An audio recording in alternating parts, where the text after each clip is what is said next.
game number 2, MCJim against the British. So what do we have here? We have France against Portugal. Of course this is being played on the ESOC patch, which means that Portugal got quite a big buff.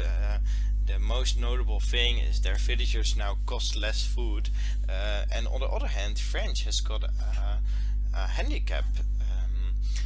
They start with 100 food less than normally, so 1 food crate less, and that means their age up is going to be delayed, and it's also a bit harder to get in an early market or early trading post. So definitely interesting matchup.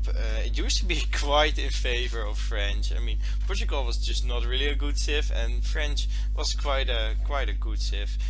But right now it's maybe in favor of Portugal, or it's at least a lot more balanced. So definitely interesting to see. It looks like the UI is actually working. I mean, we do see all the fancy stuff on here. We have the scoreboard. Yes, actually working. Okay, quickly going to see. He starts with 4 food crates and 1 wood and 1 coin, which means he's also going to start with only 1 wood and 1 coin crate. The map is of course Kamtchatka, which has these goats laying around, a few of them in the center and a few of them on the edges of the map.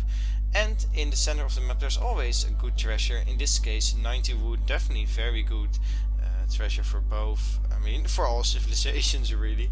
Also a few smaller wood treasures, even one in space, 50 here, 40 there, big coin, 150 coin, small beaver, well, oh, macaque, a trap macaque.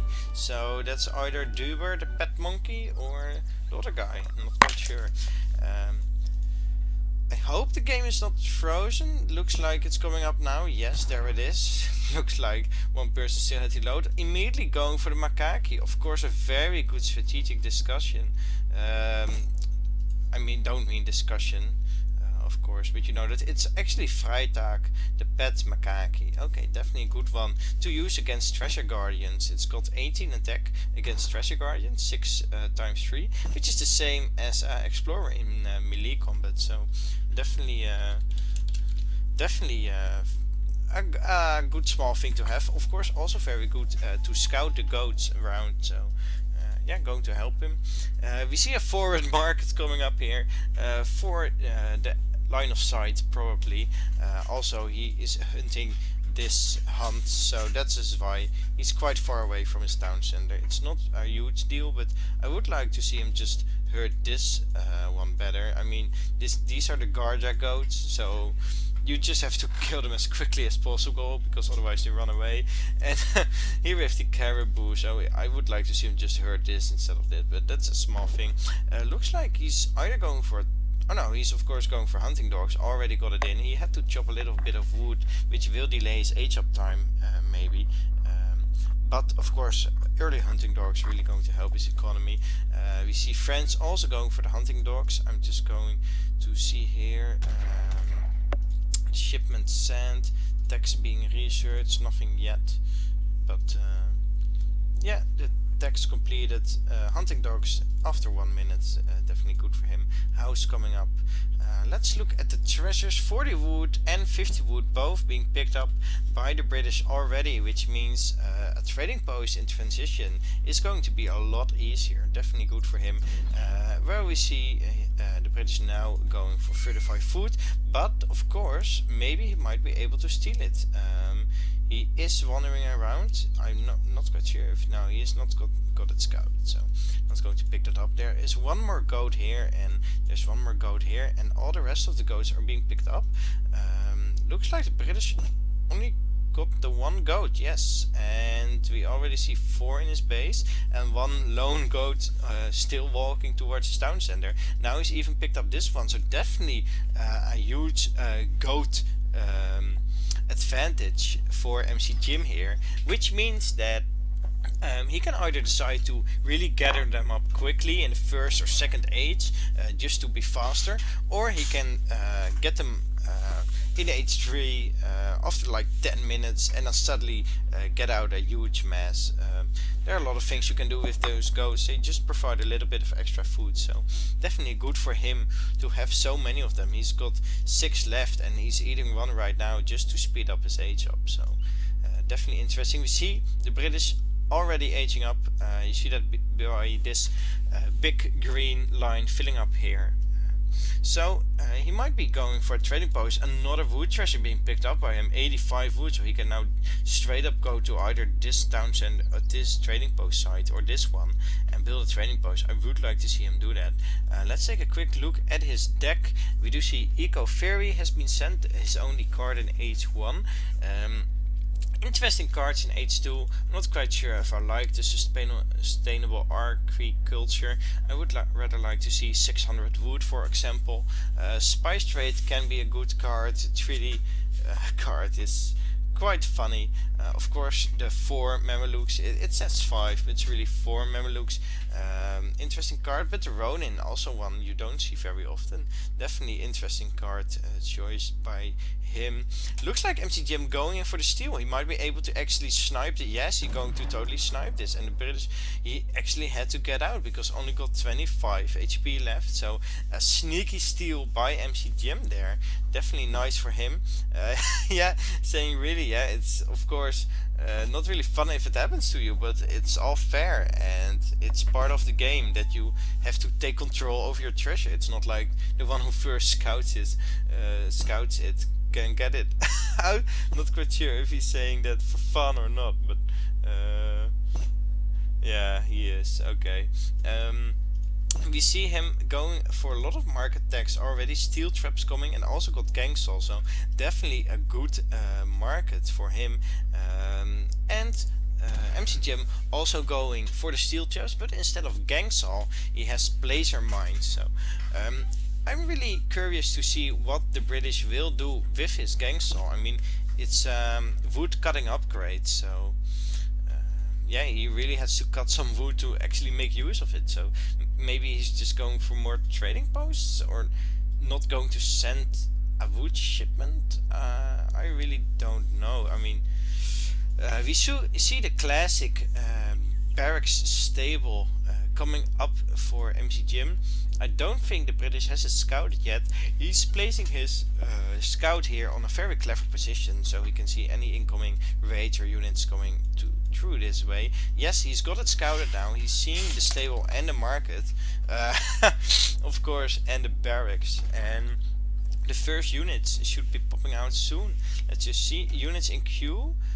2 Hussar in queue, and after that soon we will probably see some Musketeers. He's got a lot of resources. Yes, 4 Hussar now in queue and 2 Musketeers for him.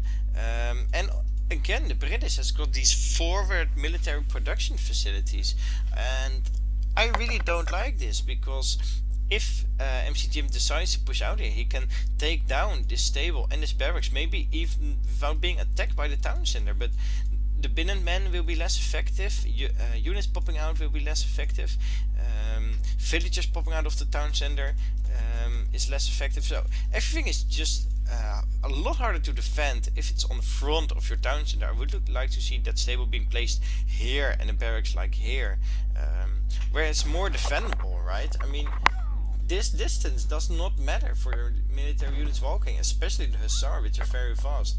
Now losing 1 villager. They both got the same amount of units, so definitely interesting to see how they will micro this. Looks like the British is trying to slow down all the units with his Hussar. Musketeers are going to go in melee combat, but he's putting them back. Musketeers from the British doing a lot more damage here, and yeah, looks like the British won this fight. I mean, he's lost 1 Hussar. I thought he had 5, but let's just see. Units lost. No, yes, 1 Hussar lost. But on the other hand, MCJim lost 2 Musketeers, so I would say that's... You rather have 2 Musketeers than a 1 Hussar, I would say, but it's really a hard call to make. But but now the British has got a hussar advantage, but of course he's standing right under the barracks and the stable of MCJim. 5 musketeers could be popping out at any moment, and that would have been completely shut down the British. So really yeah, tough decision to actually stand under these buildings and still fight it out, but actually looks like MCJim is winning this. He's using his musketeers in melee combat to take down the hussars, where the British is shooting with his musketeers on the hussars, and because the hussars have got so much resistance, it's really hard for him to keep up in this fight. And now MCJim has got a huge advantage in military count. You can see it's right now it's 28, but of course that's with 6 Minutemen on half HP. 8 crossbowmen coming out, and he's still got 11 musketeers, so now he should be able to push in, and he can either take down the stable or barracks, or maybe just push on this town center and deny these villagers. These villagers are still very much protected in the back of its base. On the other hand, the villagers here are not really well protected. They're quite far from the town center, and he can totally pick a few off if he decides to either do a raid here or just push here.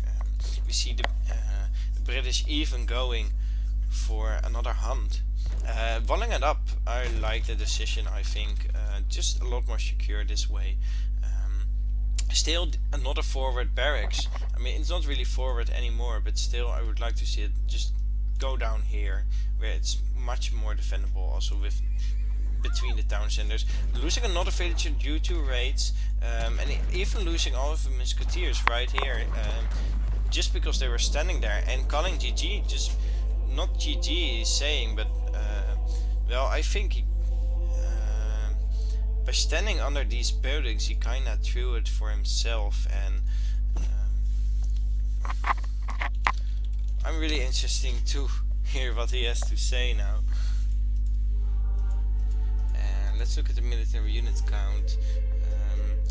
As you can see here, the British lost a few units, but made a batch of six pop more units, and partly because of that, the British just lost that first fight, that first real fight, quite hard, and yeah, he never got back up from that. Also, the 8 crossbowmen being shipped was really the nail in the coffin. A suicide 10 musk for 10 musk, we also need pop space. Well, yeah, maybe that's why you rather send 700 wood instead of doing gangsaw.